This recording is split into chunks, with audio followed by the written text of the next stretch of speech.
Yes, it's election rigging at its finest. So we got there at about 4:30. Some got there right before 5. When we tried to enter into the building, they told us we cannot come in because they had a party going on at 5 o'clock. Residents from throughout the Township showed up in drones. We had buses out there, cars. You know, it was super cold, and I ran into you outside, and I was out there with them. They didn't even let me in. So when I did try to go in originally around 5, they told me they had a party and we cannot enter into the building. I asked, can you please let the residents inside the building? They said, no, they have a party. I said, but this is our residents. Let them in. They said no. They did not register for the party. I felt that was so disheartening because at the end of the day, this is somebody's mom, auntie, cousin, uncle. You should let them in. It was cold outside, super cold. So I had a problem with that. Was your name ever on the ballot? Did they ever actually, say Tiffany Henyard and they vote on it or no? No, no one had the opportunity to basically be a nominee. And that's where they messed up at. You're supposed to allow anybody that wants to run for office the opportunity to nominate themselves, let alone a slate, let alone anybody in the room can say, hey, I nominate myself for supervisor. I nominate myself for clerk. But they didn't give anybody the opportunity to do that. He only nominated himself and his slate, which was wrong. And I was fighting for my people to get in the building because it was cold outside. How come nobody stood up to nominate you? Well, we did. If you watch the tape, I nominated myself. Is that what you were saying to Napoleon Harris from the court? We couldn't hear you. Yes. Somebody got it on tape. I saw the video, and also my team have it on the tape. If you want the footage, we'll give it to you. But he did not acknowledge anyone or anybody's demand. I was the only one that stood up to him. As you guys know, I am a fighter. I would not be bullied. I would not let people do voter suppression. That was the biggest voter suppression I've ever seen. And we talk about history, right? Every time we talk about history, we're talking about people that fought for the right to vote. But yet, they didn't have the right to vote this time. Why? Why is that? Why mute the votes? Why mute the voices? Why mute the presidents?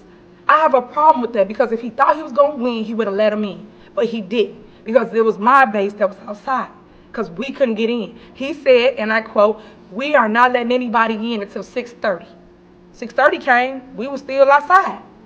So when I finally got in because people let me through the line, that's the only way I got in the building. Other than that, I would have been outside still with the people. An attorney for Mr. Harris says you were not qualified because you didn't have a certified assessor on your ticket. What do you say to that? That's not true. How would anybody know that if you didn't give me the opportunity to make my nominations? People can't just assume what they think I have.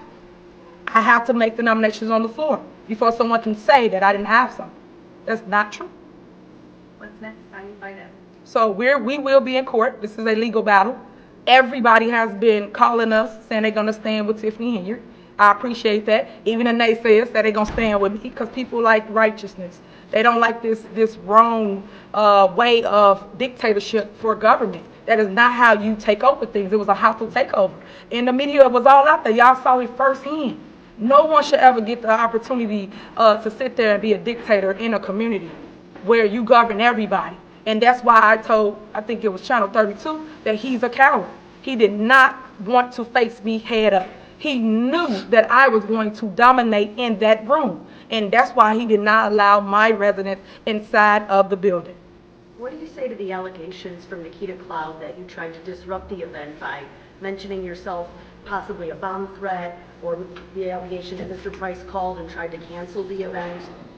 So to people that's got all these false accusations, false statements, I am suing for defamation of character. I am suing because that is not true. Be able to back up what you report. And that's what I tell everybody. Everybody using my name and my face for views and clicks. But no one got facts. Everything y'all been doing has been smear campaign.